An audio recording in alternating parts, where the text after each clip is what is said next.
Hello दोस्तों, तो स्वागत है आपका प्रतिज्ञा जॉब एकेडमी यूट्यूब चैनल पर। तो हम लोग जैसा कि मैथ एनालिसिस देख रहे हैं, एसएससी जीडी में आए हुए कुछ महत्वपूर्ण प्रश्न को हम लोग आज फिर से पुनः एनालिसिस देखेंगे।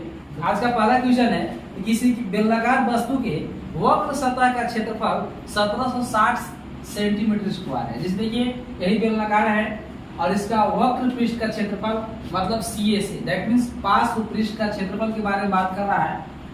तो इसका बेलन का CA से यानी वक्र पृष्ठ का क्षेत्रफल ये होता है आपको 2 पाई RH और इसका वैल्यू दिया है 1760 सेंटीमीटर स्क्वायर तथा इसी बेलन का आपको आधार का क्षेत्रफल दिया हुआ है। तो जो ये बेलन है किस पर टिका है? किसी भी बेलन का आधार होता है सर्किल।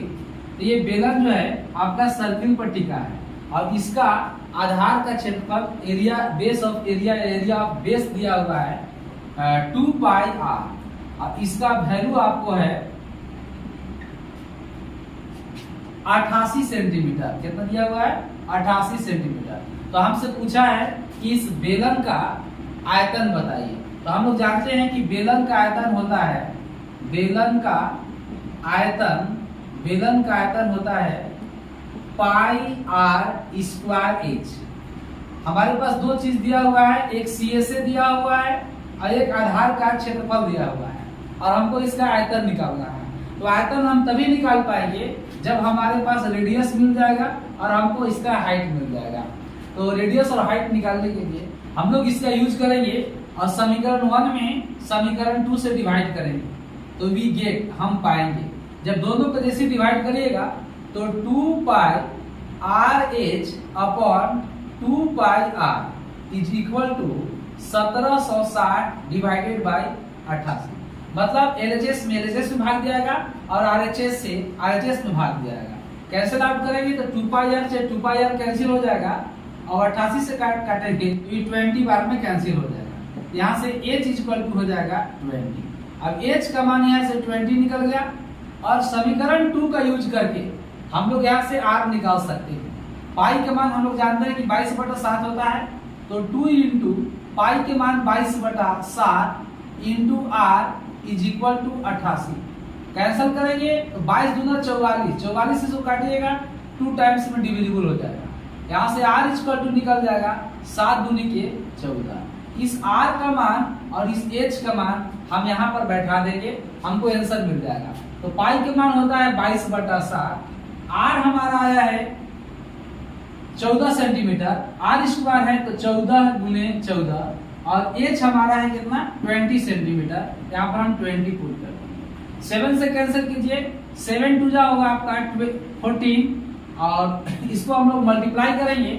जब फाइनल मल्टीप्लाई करेंगे तो आएगा 12,320 सेंटीमीटर क्यूब, जो आपका ऑप्शन नंबर बी में है। नेक्स्ट क्वेश्चन कहता है कि 10% की छूट देने पर एक ग्राइंडर की बिक्री कीमत 48,000 रुपया है।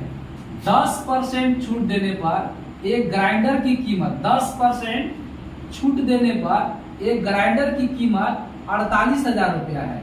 मतलब कि 10% छोड़ने के बाद ही कीमत है। मतलब ये रिजल्ट कितना का है? 10% छूट दिया तो इसका मतलब रिजल्ट कितना का है? 90% का। 90% का रिजल्ट हो गया हमको 48,000 रुपया। यहाँ से हम 1% का रिजल्ट निकालेंगे तो 48,000 अपॉन 90। तो हमसे कह रहा है कि 25% की छूट देने के बाद उसका बिक्री क्या होगा। तो टोटल कोई भी चीज अपने आप का 100% होता है। अगर इसमें 25% छोड़ दिया जाए, अगर छूट हमको दे दिया जाए 25%, तो हमसे लेगा कितना? वो 75%। जब हमको 1% का रिजल्ट पता है तो 75% का रिजल्ट बताना होगा, जो आपका परम सत्य उत्तर होगा। तो 48,000 डिवाइडेड बाई 90 इंटू कितना हो जाएगा? 75। इसको हम लोग कैंसिल आउट करेंगे, 0 से 0, 3 से कैंसिल करिए, 3 3 जा 9, 3 से 25 टाइम्स कट जाएगा, 3 से जो काटेंगे 1600 बाद में। इसके बाद 1600 इंटू 25 करेंगे, 25 छक्का 150, आगे आपका 15, 25 से कम 25 और 15 हो जाएगा 40 और पर 00 ये वाला बैठ जाएगा।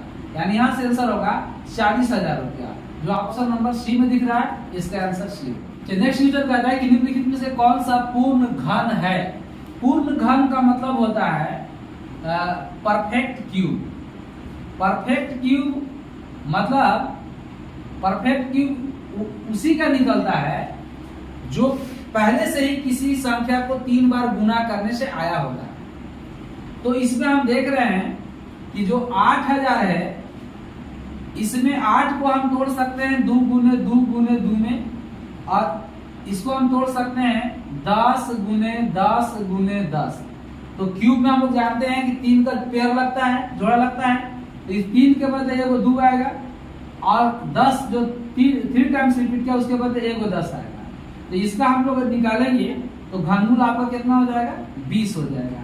तो यहाँ पर देखें कि यही एक परफेक्ट क्यूब है। बाकी अगर हम इसको देखें तो ये आपका है कि 3 को 0 के बदले तो 1 0 आएगा, लेकिन 9 जो बच रहा है ये पूर्ण घन नहीं है, इसलिए ये ऑप्शन नहीं होगा। अगर हम इसको ब्रेक करके देखें तो 9 इंटू 1 1 1 होगा। न आपका ये परफेक्ट क्यूब है और न आपका ये परफेक्ट क्यूब है, इसलिए इसका प्रोडक्ट भी परफेक्ट क्यूब नहीं होगा। देखिए अगर कोई भी बड़ा से बड़ा भी परफेक्ट क्यूब रहा होगा तो किसी न किसी परफेक्ट क्यूब का ही गुणनफल रहा होगा। जैसे ये 8000 था तो ये 8 और 1000 का गुणनफल, तो 8 भी आपका क्यूब रूट निकल गया और 1000 का भी क्यूब रूट निकल जाएगा।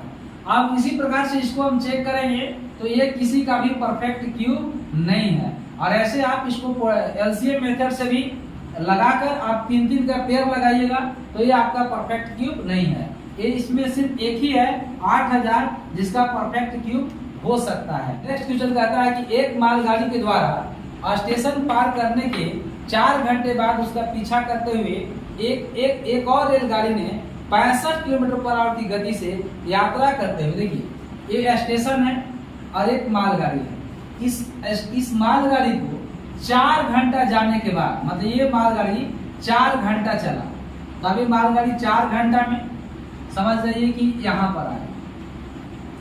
अब ये मालगाड़ी जो था अब 4 घंटा में कहाँ पर आ गया, तो 4 घंटा में आपको यहाँ पर आ गया। यहाँ से यहाँ तक जाने में समय 4 घंटा। 4 घंटा बाद एक दूसरी मालगाड़ी आई और वो क्या की कि 4 घंटा के बाद इसी स्टेशन पर एक दूसरी मालगाड़ी आती है और 9 घंटा बाद, कितना घंटा बाद, इस स्टेशन से 9 घंटा बाद इस मालगाड़ी से आगे हो जाती है। और ये जो पीछे से जो मालगाड़ी आई है उसका चाल दिया हुआ है 65 किलोमीटर पर आवर। लेकिन जो ट्रेन मालगाड़ी आगे चली गई उसका चाल हमको नहीं दिया हुआ है, तो इसका चाल हम लोग लेट कर लिए x किलोमीटर पर आवर। तो कह रहा है कि इस ट्रेन की आप चाल बताओ। तो ये ट्रेन जब इस ट्रेन को पार कर रहा होगा उस समय तक, क्योंकि ये ट्रेन 9 घंटा टाइम लिया उसको पार करने में, मतलब स्टेशन से 9 घंटा चला, यहाँ के बाद 9 घंटा चला, तो ये जब 9 घंटा चला तो ये ट्रेन वेट थोड़े कर रही थी, ये भी 9 घंटा चला। और प्लस चूंकि ये ट्रेन स्टेशन से 4 घंटा पहले खुला है, मतलब ये ट्रेन टोटल 9 + 4 मतलब ये टोटल 13 घंटा चला। और ये ट्रेन 13 घंटा में जितना दूरी तय किया, पीछे वाला ट्रेन उतना ही दूरी 9 घंटा में तय कर लिया होगा, तभी तो उसको पार करेगा। और हम लोग जानते हैं कि दूरी बराबर होता है चाल गुने समय, चाल गुने समय। तो इस ट्रेन द्वारा तय की गई दूरी क्या हो जाएगा, तो 40 का 65 है और 65 की स्पीड से ये ट्रेन पीछे वाला 9 घंटा चला, तो इसका दूरी हो जाएगा 65 गुने 9। और ये ट्रेन x के स्पीड से कितना घंटा चला, तो 9 और + 4 13 घंटा चला। चूंकि 9 घंटा ये भी जब यहाँ से पीछा करना शुरू किया तो ये ट्रेन आगे भाग रही होगी, तो 2 घंटा वो चला, प्लस ये आगे वाला ट्रेन स्टेशन से 4 घंटा पहले ही रवाना हो गई है, तो 9 + 4 13 घंटा चला। इसको सॉल्व करिए, x के मान आपका आंसर होगा। तो 13 × 5 = 65, 9 × 5 = 45। तो x बराबर 45 किलोमीटर पर आवर। आगे वाला मालगाड़ी के चाल 45 किलोमीटर पर आवर होगा, जो आपको ऑप्शन नंबर ए में दिखा। दोस्त देखिए नेक्स्ट क्वेश्चन आ गया है कि डीआई के सवाल है, और डीआई यानी डाटा इंटरप्रिटेशन, आंकड़ा विश्लेषण, जो 4 तरह का होता है, उसी में एक तरह है पाई चार्ट। कि पाई चार्ट को पहले आप भली भांति समझिए, इसके बाद सवाल का जवाब दिया जाएगा। ये सब कंपनी है, कंपनी का नाम है एबीसी, जो टोटल फोन में 28% फोन का निर्माण कंपनी एबीसी करती है। एक कंपनी XYZ है जो 12% फोन का निर्माण करती है। एक कंपनी PQR है जो 25% यानी 100% में 25% फोन का निर्माण PQR करती है। एक कंपनी DF है जो 5% और LMN 30% फोन का निर्माण करती है। ये आप सबको ऐड करेंगे तो आएगा 100%, और 100% मतलब टोटल फोन, 100% का मतलब टोटल फोन। और सभी कंपनियों द्वारा कुल निर्मित फोन दिया हुआ है 12,40,000, यानी 100% की रिजल्ट है 12,40,000। यहाँ से हम 1% का रिजल्ट निकालेंगे, तो 1% निकालेंगे तो 100 से डिवाइड होगा, तो 00 कैंसिल हो जाएगा। ये हो जाएगा आपका 12,4 पर 00, मतलब 12,400। तो आपसे प्रश्न में पूछा है कि कंपनी LMN द्वारा कुल निर्मित फोन बताइए। तो कंपनी LMN द्वारा कुल निर्मित फोन है 30%। चूंकि जब 1% रिजल्ट है 12,400, तो हम लोग 30% का रिजल्ट बताएंगे। इसमें हम लोग 30 से मल्टीप्लाई करेंगे, 12,400 × 30 गुना करिए इसको। तो 4 × 12 के 2, 3 × 6 = 7 और 3 × 3 पर 3 0 होगा। तो आपका हो गया 3,72,000, मतलब टोटल 12,40,000 में से कंपनी LMN द्वारा निर्मित फोन 3,72,000 है, जो ऑप्शन नंबर सी में है। देखिए नेक्स्ट क्वेश्चन आ गया है, कहता है कि विभिन्न वर्षों में कंपनी का लाभ प्रतिशत इस प्रकार से है। 2011 में 20% लाभ, 2012 में 15% लाभ, 2013 में 25% लाभ, 2014 में 10% लाभ और 2015 में 25% लाभ। कहता है कि जिस वर्ष सबसे कम लाभ हुआ था, तो 2014 में सबसे कम लाभ हुआ है 10%। कितना हुआ है? 10%। तो बोल रहा है कि 2014 का व्यय दिया हुआ आपको 325 करोड़ रुपया दिया हुआ है। तो कह रहा है कि बताइए कि उस वर्ष का कुल राजस्व कितना था। तो अगर हम बात करें 10% का, तो 10% का मतलब हुआ 1/10। ये हो गया राजस्व, ये हो गया लाभ। तो व्यय कितना हुआ? 10 में 1 कम कर दीजिए, 9। और यही 9 का रिजल्ट दिया है 325 करोड़। 9 का रिजल्ट है 325 करोड़, तो 1 का निकालेंगे तो 325/9।